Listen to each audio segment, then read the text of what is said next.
All right. Good afternoon, everybody. Let's start the way we always start. That no matter what we face, even a worldwide health pandemic, that we are strong, we are resilient, and we know that we can get through this together. So say it with me. We will get through this. We will get through this together. One last time. We will get through this. We will get through this together. We have a lot to cover today in a shorter period of time. What we're going to do today is first give the COVID update. Second, I'm going to go back over some of the comments we made yesterday because all of the nuances don't always make Twitter.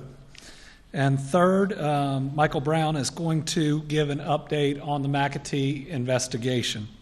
Given I think that there'll be very different questions, we will stop to do a period of questions right before that update, and then we'll have a separate round of questions primarily for Secretary Brown after the last part of today's update. So first, on COVID, we continue in Kentucky to reopen our economy. While we have seen numbers generally rise some, what we see is a positivity rate that still suggests that we can do this and we can do it safely.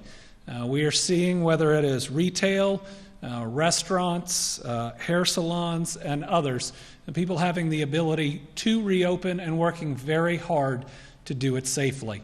All around the Commonwealth, I have seen people going the extra mile, taking these precautions very seriously and with good reason. We have seen where people do not, whether it's in Kentucky or across the country. This virus is still aggressive and it's still spreading. So it's very important that we make sure we follow those healthy at-work guidelines so we can do this and we can do it right. Remember, our two goals here is to be able to successfully reopen our economy without having to pause it again. If we are able to do that, I believe that we will come out of this with one of the stronger state economies. And second, to do everything we can to get our kids back in school this fall. So just a couple of specific announcements for all of our industries that right now have a capacity limitation, like retail at 33%, restaurants and others. At the month date to where they've been operating for a month under that 33%, we are going to increase that capacity to 50%. That means that we have gotten the practices in. They are becoming a part of what we are doing, and that will be the next phase we will be able to move towards. Now, we'll have those dates for you here in the future, but they are a month from the original date. The second is that pursuant to a very serious proposal, with one change, we have approved the state fair proposal. It'll look very different this year. The main thing is we are ensuring that we are keeping especially the agricultural competitions and so many of the things that make the fair so great. Again, this is all subject to us continuing to have a handle on this virus and to doing things right, but to everybody who worked to help put together that proposal, we appreciate it. One thing that the State Fair will not be able to do is to use that portion of the Expo Center that has the field hospital in it. We are seeing surges in other states. We need to make sure that we have this in case it's needed. In fact, in Arizona, they're worried about bed capacity right now. This is fully set up. It's ready to be reopened when needed. We are nowhere close to needing it yet. But if we took it down and later needed it, that's something that none of us want to have to live with. All right, today's numbers, again, show the virus is still out there. They are above yesterday's number, but below what we've seen a couple days before that. So today we're reporting 245 new cases of COVID-19. 91 of them are in Jefferson County. Again, we're seeing a significant percentage of our cases ranging from really 20 to 60 on any given day, all coming from Jefferson County. So there's 91 new cases there. There's 29 new cases in Warren County, which continues to have significant positives. 18 in Fayette, which are seeing their rates go up. When you are healthy at work, we're going to see rates go up at least some. They've also had testing there, like Louisville has had, at one of the highest levels in the state. Shelby County, 14. Allen County, 11. Madison County, 10. Woodford, 7. Boone, 5. Christian and Logan, 4. And then 3 in Bourbon, Bullitt, Franklin, Gallatin, Lincoln, and Rowan. 2 in Adair, Edmondson, Hardin, Pike, Russell, Simpson, and 1 in Barron, Bell, Boyd, Butler, Callaway, Carroll, Clark, Fulton, Garrett, Graves, Jessamine, Kenton, Marion, McCracken, Morgan, Muhlenberg, Owen, Powell, Taylor, Trigg, and Whitley. Again, this should remind us that this virus is everywhere in Kentucky, and we need to continue to use the good practices that we know help us to manage this virus. We need to continue to get tested. Now, I was tested again yesterday. The result was negative. That's why I'm standing here today with everybody. But we got to continue to do that. We got to continue to keep our tests up. That gives us data that we need as we move forward. We also have to make sure that as our contact tracing capacity grows, that every Kentuckian answer the call and be willing to work with those contact tracers. If we can do that, if we can continue testing at a high capacity, and people are willing to work with the contact tracers, it means if there is a significant spike that we can approach it surgically, that we can ensure, whether it's the area of the state or the potential industry, that we can approach it in a fashion where we don't have to pause anything else. But the only way that we are able to do that and continue it successfully is continue to test, continue our contact tracing, and follow those good habits, continue to social distance. Those 245 cases are out of a total number of tests of 287,597. Now, it's only about 2,000 more than yesterday, but we did one of our audits again, which meant some tests were removed that we had conducted, and then we had an additional, about 7,000 yesterday. Current number hospitalized ever, this isn't current, 2,386. Currently, 525. Now, that's a number now that we're watching more than ever. That's a number that helps determine our healthcare capacity. That's going to be one of the key numbers moving forward. The ICU, ever in the ICU, 966, currently 75. This number has hovered fairly low, and what that means is if people get very, very sick from this virus, there is room for them. When that number rises, and if it rises significantly, again, that will tell us that we have a problem.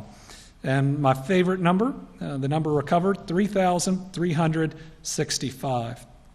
Now today we are reporting 5 new deaths to COVID-19. 2 of those are in our long-term care facilities. We continue to lose Kentuckians of all ages, and it continues to be a time when our compassion is needed. Even with everything else going on in the world, let's make sure we have enough compassion, and we should all have limitless, or at least try, for these families that have lost someone due to this virus. Those lost today include a 95-year-old man from Warren County, a 53-year-old woman from McCracken County, a 58-year-old man from Shelby County, an 82-year-old man from Barron County, and a 69-year-old woman from Jefferson County. So let's continue to light our homes, our businesses, our universities, our facilities up green. Let's continue to ring those bells at 10 a.m. We cannot have COVID fatigue. We have to push on and do everything we can to defeat this virus. When we look at the age and racial breakdown of total cases, 83.58% non-Hispanic, 16.42% Hispanic. On race, this is just of cases, 73% white, 15.28% black or African American, 5.14% Asian, 5.93% multiracial. On deaths, on ethnicity, 96.5% non-Hispanic, 3.5% Hispanic. And again, the statistic that lays bare inequality that we've seen in healthcare for decades, if not centuries, on death by race, 79.52% white, 16.74% black or African American.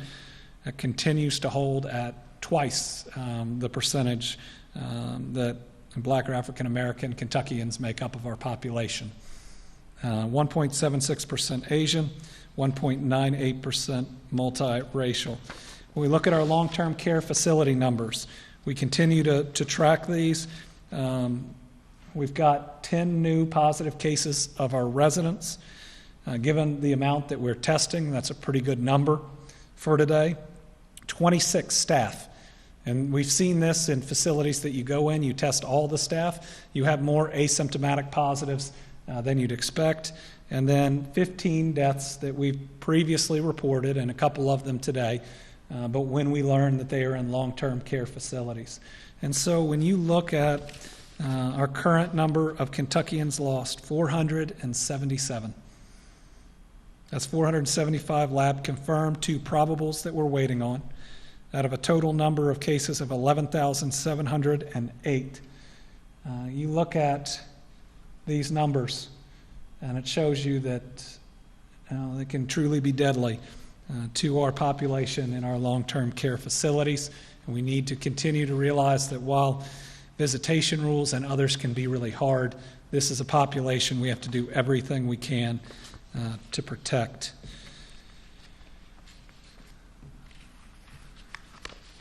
All right. I want to briefly comment on some commitments we made yesterday at a time when our next generations are demanding a better world, and that we address injustices that have permeated and continue to permeate our society.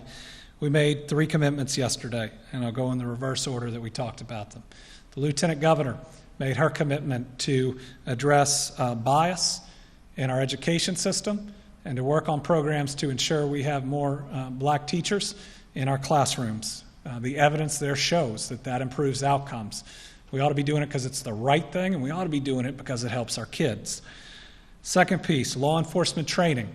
I want to make sure I clarify that our law enforcement training at DOCJT, where we provide training to law enforcement around the Commonwealth, does not include Louisville Metro, does not include KSP, and does not include Lexington Police. So when we talked about the only cultural awareness training being that for dispatchers, that applies outside of those 3 areas. My understanding is that LMPD, KSP, and Lexington Police have more of that training, though I received word that they're committed to more of that training as we move forward. But I think it's important to be accurate on that, and that everybody deserves to make sure that we have the right facts.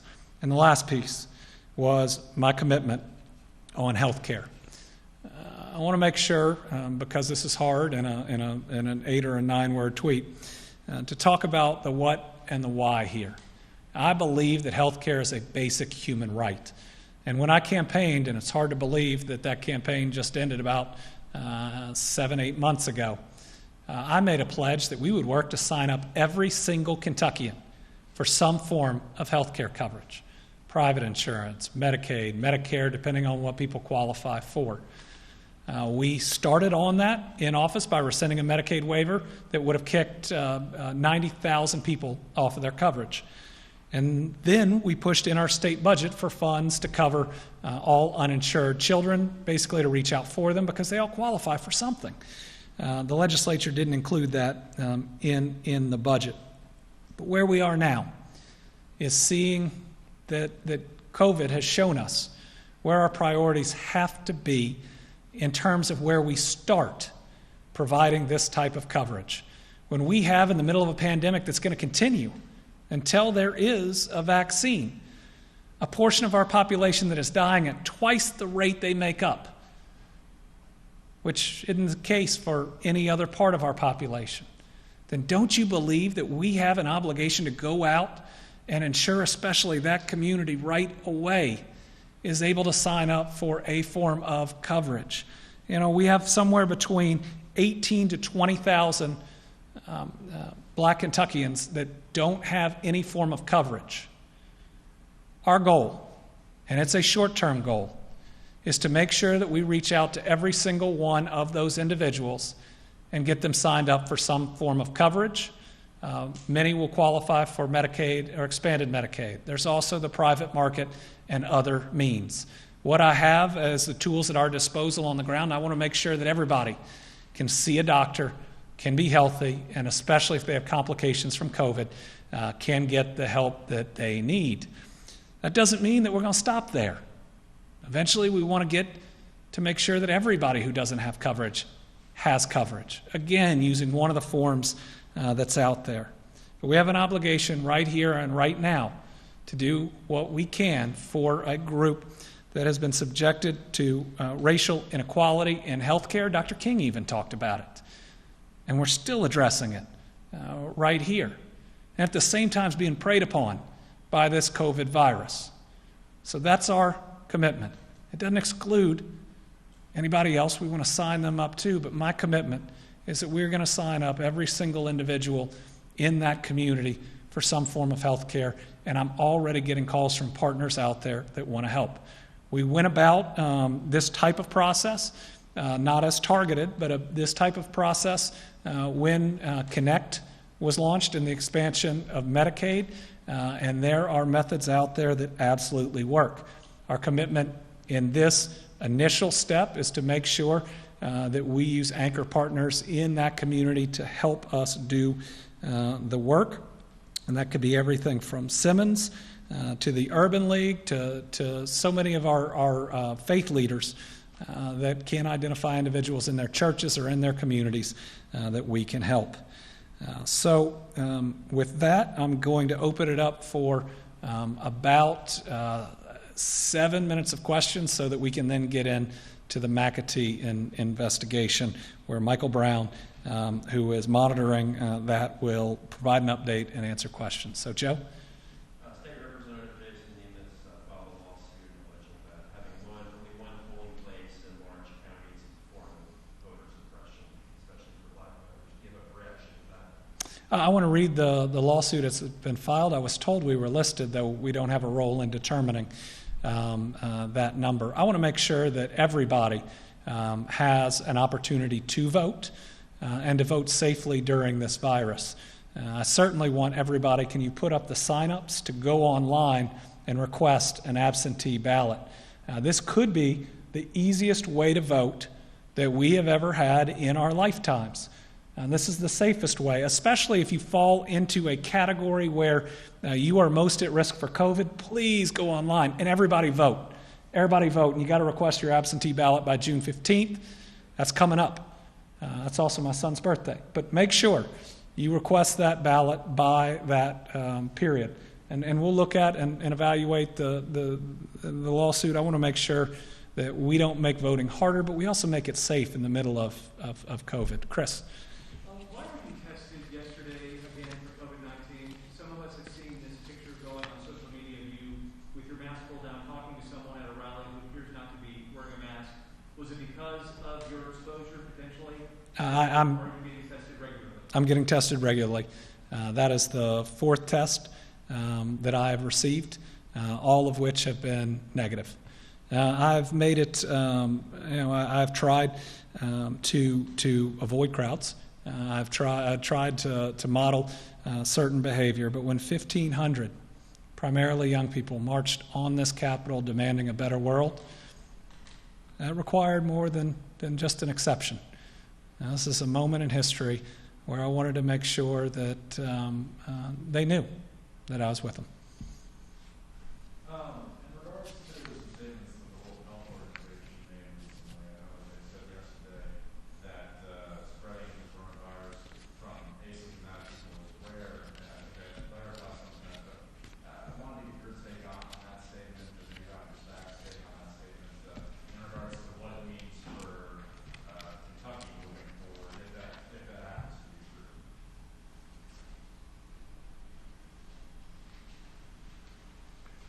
Thank you, and thank you, Governor. The question has to do with the statement that came out from the World Health Organization yesterday about asymptomatic transmission of COVID-19. And in that area, I would say that I think I respect greatly the World Health Organization, the CDC, and all the other public health experts who are out there trying to help us navigate these uncertain waters. I think that was a premature statement. I think the WHO has walked back that statement. The evidence and the jury is still out, and I say that because that is the current state of understanding. Some modeling has shown up to 40 or 40+% transmission from asymptomatic people. We just don't know yet for sure, but we know there is a large number of asymptomatic COVID-19 infected individuals who are out in the communities, and that they are at risk for spreading the disease. So I would not take one data point, one news story, and allow that to be expanded to mislead folks that this is not a dangerous disease that does not spread from person to person, because the evidence suggests that it does. Catherine? Talking about the healthcare plan, you talked about how money would be used to make this happen. Where would that money come from and how much? Well, we're still, again, we made the pledge and the commitment because now is the time. We're formulating the plans, but it's a mixture of dollars that are already available within our cabinets because we have a Medicaid budget that provides for those opportunities. There's chances working with our MCOs, and there's also the opportunity with the CARES Act, because right now anyone not signed up for coverage, anyone, is someone we need to get signed up for coverage. And that type of outreach, whether it is encouraging people to be tested or to work with contact tracers or to get signed up, is a use of that money that we should be using. And when we're seeing a part of our population die at twice the rate of anybody else, then we need to make sure that CARES Act funding is flowing to folks that are most at risk. Lawrence. You mentioned the state fair would look different. How different would it look, and why would you approve that plan that will bring, regardless of regulations, bring people together? Well, the state fair will look very different. Most of it will be occurring outside, though there are some inside. There are significantly less vendors, and the overall activities are less.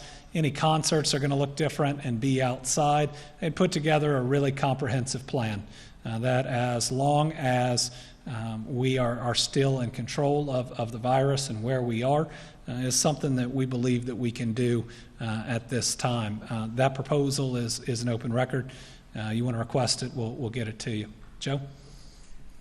245 new cases today. That's twice what we saw yesterday. The rolling 7-day average is 209 now, which is still higher than it was last month, I guess. So is there any disconnect between that rate continuing to go up and increasing capacity to 50%? Well, our concern would be if the number of cases continues to escalate and escalates, especially with the multiplier. When we had to take the steps we took at being healthy at home, we were seeing it double every week. Right now, if it can stay within a range, especially around the positivity rate, which has been within a percent, even in our weeks when cases are low versus now, then we believe that we still can handle the reopening and do it safely. Now, we got to keep having people tested. We got to continue to build on our contact tracing. But we're going to continue to watch all the numbers and then address it, preferably surgically, specifically in areas we're seeing it, and not have to have overall pauses. Chris? With the push to get people signed up for healthcare that you announced yesterday and you talked about today, I have a question about the overall picture of the deaths and the people who've been impacted. Have you done any studies of the economic status of those people who've been at the highest risk of dying as well, to see if poor people, regardless of their race, are at a higher risk of falling victim to COVID-19? The question is, have we done studies on whether socioeconomic factors, poverty, is also contributing to death? We don't have any long-term, well, there can't be a long-term study. We don't have initial studies back on that piece. What we can say definitively, if you put up long-term care, is that right now the major factors on how lethal this virus is your age, and then it is certainly the next factor that we see is race. And for those that have to be in a facility because of poor health, it adds on. Now, there's certainly connections between poverty and overall health, and rates of diabetes and of lung disease and of heart disease and of lung disease. And there's certainly going to be a correlation there. What we also see is larger impact based on how densely populated an area is. Now, we've lost a lot of people in other places, but all of those are things that we see right now in this disease. I'm certain that there will be a poverty link along with a number of others.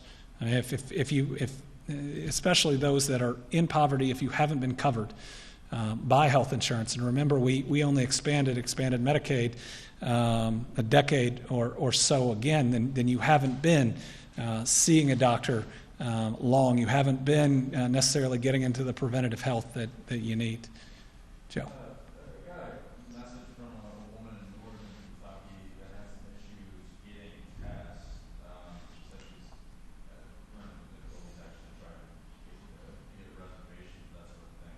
Do you have any concerns with the availability of testing in counties like Boone, Kenton, or Campbell, or how do you go about addressing that? So that the question is, an individual in northern Kentucky had trouble getting a reservation for a test. We can provide you with 3 or 4 different places within the area that you should be able to get one. One is St. Elizabeth's. The other is any of the first care centers that are out there doing it, and we can work with her to even get a test sent to a facility.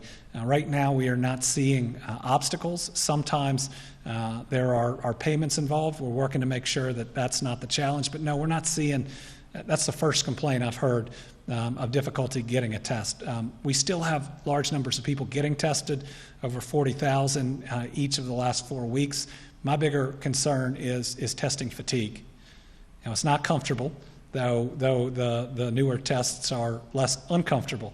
But it's really important to keep us safe. Catherine.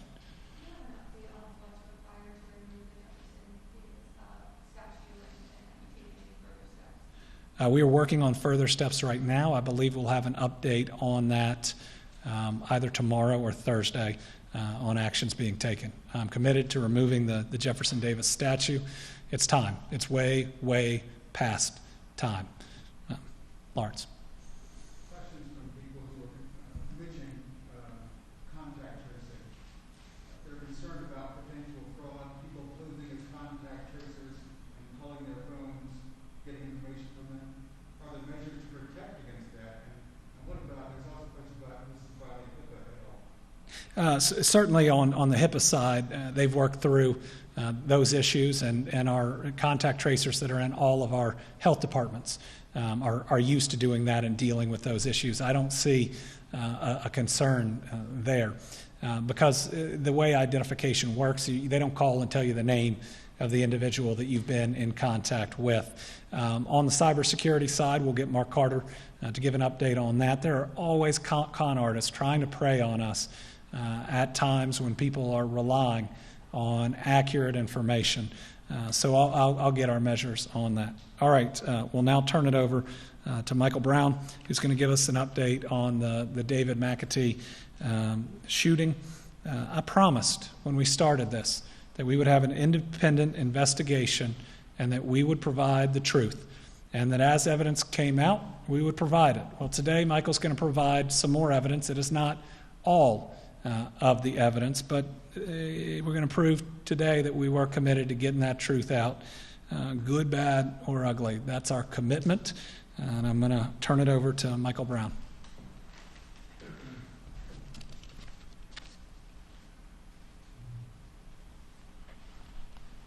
Thank you, Governor. Well, it's well known now that on the night of May 31st into the early morning hours of June 1st, the Kentucky National Guard was operating in support of Louisville Metro Police Department and at the request of Louisville Metro. That night, they accompanied Louisville Police Department to the vicinity of 26th and Broadway. where at approximately 12:16 a.m. there was a report of that group of law enforcement taking fire and subsequently returning that fire. Now, there's been video footage that had been obtained by search warrant that has been released. There's been a compilation done by the New York Times showing some of these events, and I'm not going to walk through all of those this evening. Anyone can watch them when they can. But on that topic, the Kentucky State Police is working with the FBI. The state police is going to do a frame-by-frame review, and I understand there are 29 frames per second of these videos, which means that for a 2-minute period of video, it's going to be over 3,000 frames that need to be reviewed. The FBI is also working with all the video that has been obtained to create one that shows the incident from various angles. I can't give you an exact time frame tonight of when those videos will be available, but when they are, I will let you know. Now, previously I reported that David McAtee appeared to have succumbed to a single gunshot wound to the chest. That still remains our conclusion. And tonight I'm providing some further details on our findings. First, we've been able to conclusively identify the type of weapon that fired the fatal shot. Second, we have identified that the 9mm pistol seen in the videos with Mr. McAtee and found at the scene had fired at least 2 shots that evening. And you can see that in that one frame, I'm not going to play the video, but you can see the weapon on his hip, and you can also see someone pointing at the weapon on the ground. And later on, I'll show you some more pictures of that weapon exactly as it remained after the shooting incident was over.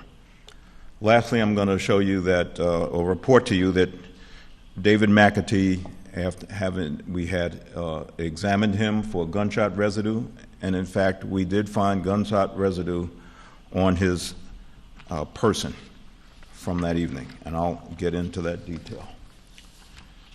All right, let's turn now to the forensic evidence that determined the fatal shot, or at least the projectile. Yeah, well, play that video. That's good. All right, this is a video from across the street at Dino's, and it's going to very short. You'll see some officers, moving around, and then in a moment you'll see officers react, and in the top of the picture you can see 2 uniformed National Guardsmen moving behind what I'll show you later is a blue Chevrolet, along with a LMPD officer.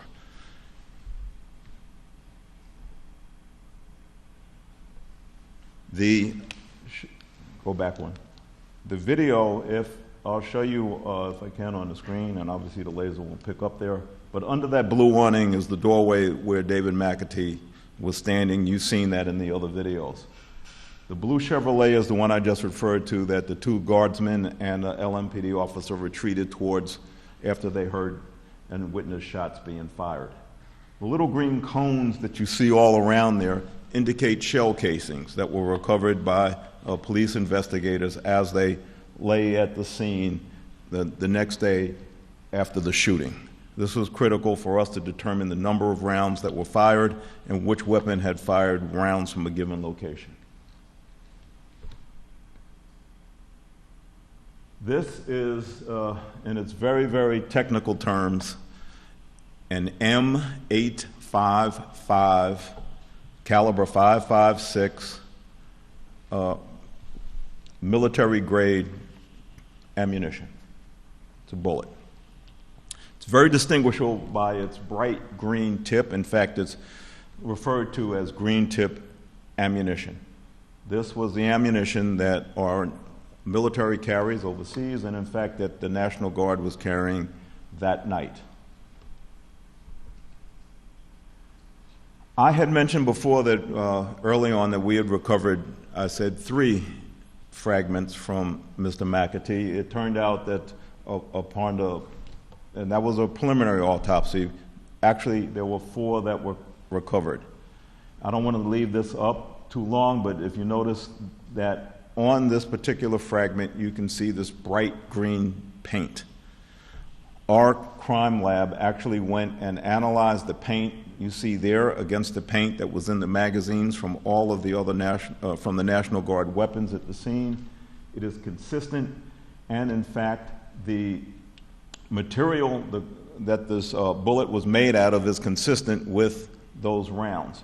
So in weight, in size, and color, and alloy, it matched up to the type of round that I showed you at the very beginning. This is a further detailed analysis of one of those fragments. As you can see, the fragment was severely damaged. It was bent, twisted, once it was recovered from Mr. McAtee. What it means is that our crime lab was not able to match up these particular fragments with a particular rifle. They could only match it up that it was that particular caliber and type of ammunition. But we know that that night, those rounds were only fired by one agency, and that was the Kentucky National Guard, responding to the fire that they had received.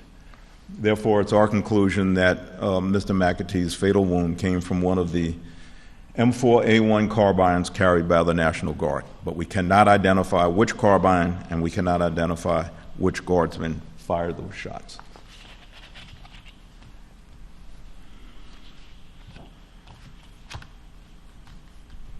It also absolutely excludes Louisville Metro Police because the weapons they fired, and I should note this, there was one that was a Glock 19, and there was another that was a 9mm Glock 19 and also a .40 caliber Glock 22 that were reported to have been fired. We recovered those shell casings, but clearly and conclusively the wound was caused by a National Guard round. Next, we turn to the other weapon in question. This is a shot of that awning is the same blue awning that you saw in an earlier picture, and the doorway is under that awning. When the crime scene was processed the next day, you can see some markings on the ground. Those green cones refer to evidence, and in this case, number 34 is going to refer to a shell casing from a 9mm pistol, which was found directly outside the door. There was also another shell casing, which would be identified as item 28. Well, okay, we'll get to that one. This is a photograph inside the door. If you remember the still I showed you a little while ago, it was of the person pointing to the weapon on the ground, and you had seen the Mr. McAtee with his hand on a pistol. And actually, when we examine that pistol, it is unusual. It's called a Jimenez Arms 9mm pistol, and the ammunition it was loaded with was called Tool Ammo 9mm Luger. So there is the pistol as it was after it was dropped after the shooting that night, and that's where it remained. And I think we got another close-up of it. You can see it has a very stocky grip and a sort of square shape to it. And viewed from the rear, it is significant and different from, for instance, the Glocks that the police carry. Do we have another one of the shell casings? Okay. Yeah.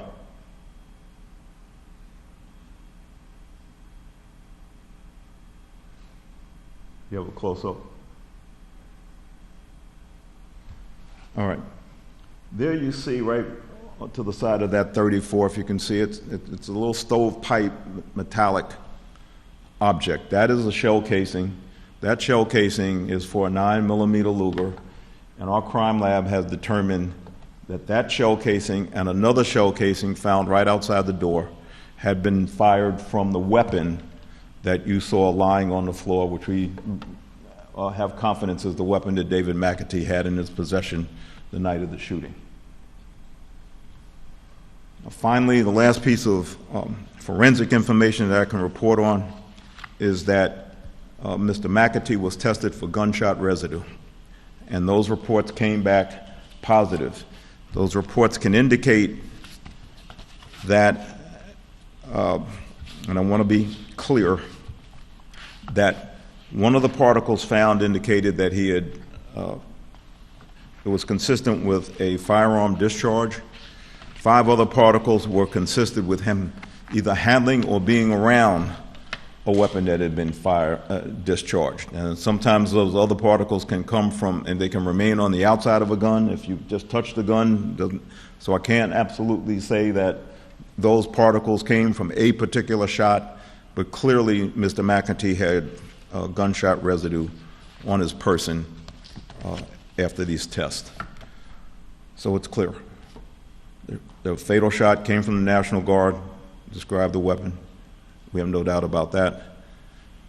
Mr. McAtee's weapon was tested, and the shot casings that we found outside the door came from that weapon, and he had gunshot residue on his person. That, right now, other things have been going on. There have been over 100 interviews, and I do not have summaries, or neither have I reviewed the interviews. We are still attempting to go through a lot of radio traffic, and the FBI, KSP is also going through even body cameras of people who are not necessarily in view of the shooting, but might be able to pick up more sound so things can be synced up. There's a lot more to do, but this is very conclusive of a critical part of our investigation. It's information we wanted to get to the public as soon as we could absolutely confirm it. Thank you. Questions?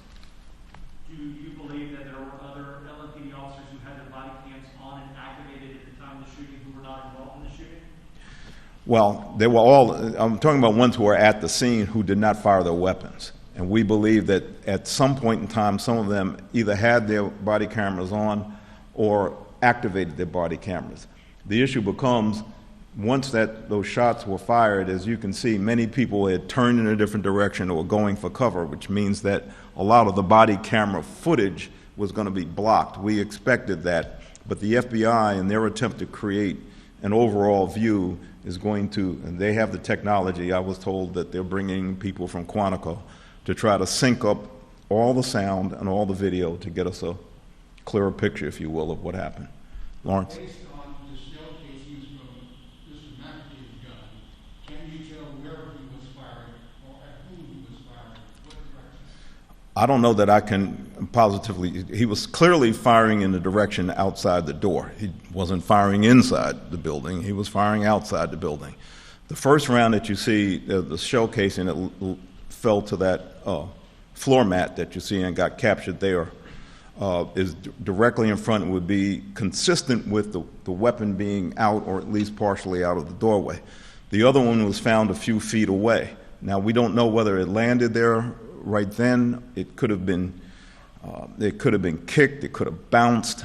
I don't know with this particular weapon how the ejection actually works to show where it goes, but they were in that vicinity and right in front of them.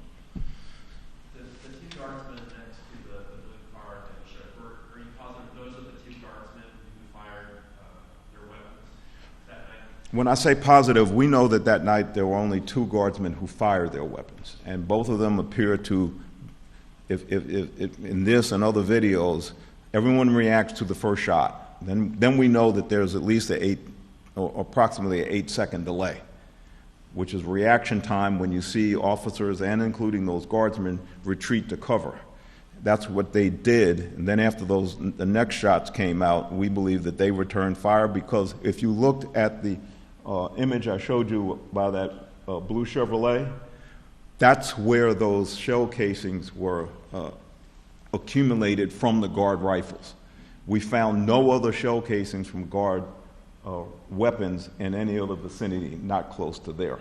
So we believe absolutely that those were the 2 who fired, but again, we don't have the capability of determining, because of the damage to the fragments, which rifle it came from. Can you determine who fired first in this whole situation?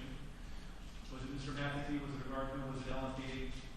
Say again now. Do you know who fired first? Was it Mr. McAtee? Was it LMPD? Was it a guardsman?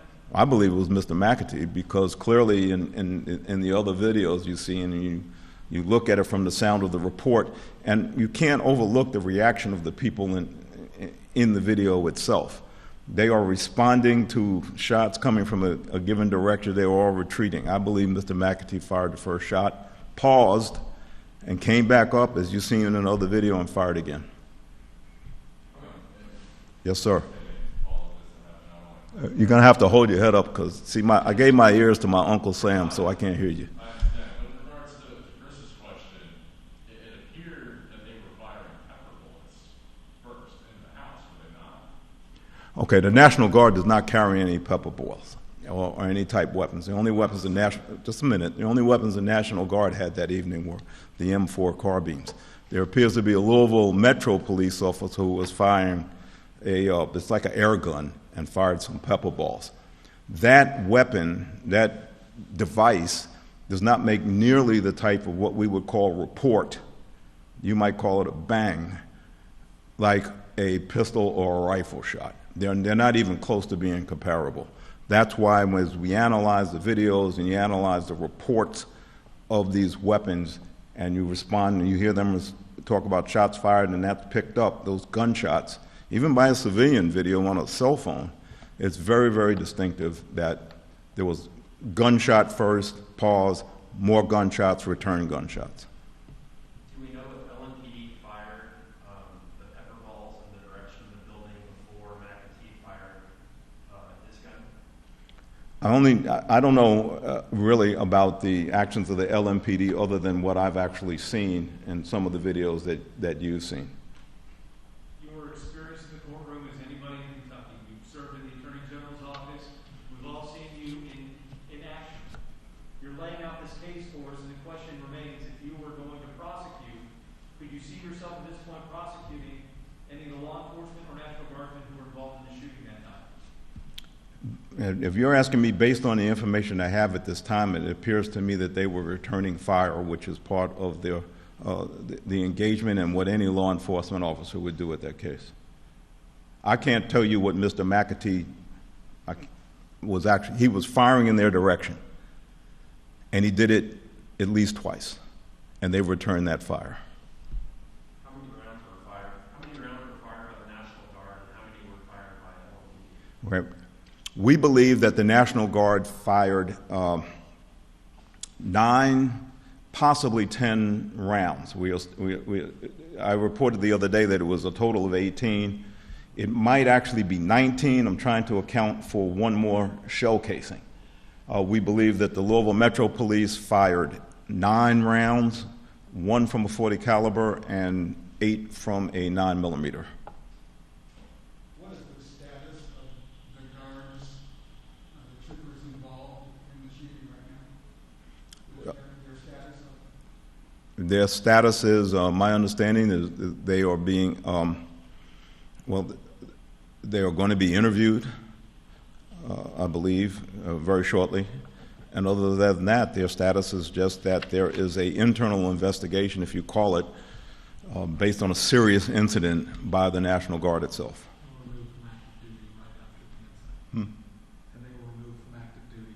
Oh, all right. And I understand they were removed from active duty at the moment, but again, right now, our guard is not activated either. Do we have are you going to release the identity of the 2 guardsmen that fired shots that night? Say again now? Are you going to identify the name of the guardsmen? Go ahead. Governor. Right. I believe that the Guard itself is going to put out a statement on it. Neither Secretary Brown or myself know the identity of the Guardsmen. That's been with their JAG, which is their military lawyer. And I believe they're going to put out a statement on that here soon. So what we pledged is to provide evidence as we received it. Secretary Brown has laid that out using some of his experience. There is still significant evidence remaining to be gathered, and there are still going to be questions as we continue, and there may be some questions that we can never answer. My goal is to be truthful and to provide you everything that we have in context as it comes in. The fact that there is an individual who is no longer with us is tragic, and our goal is to make sure that each and every fact get out there and that people can see them. I hope that people see that our providing the evidence today showing it was around from the National Guard, something that we have put out for the world and Kentuckians to see and to know, is proof of our commitment to making sure everybody has all the facts, and that we continue this investigation at a significant pace and speed. I believe everybody deserves the truth. Thank you all very much.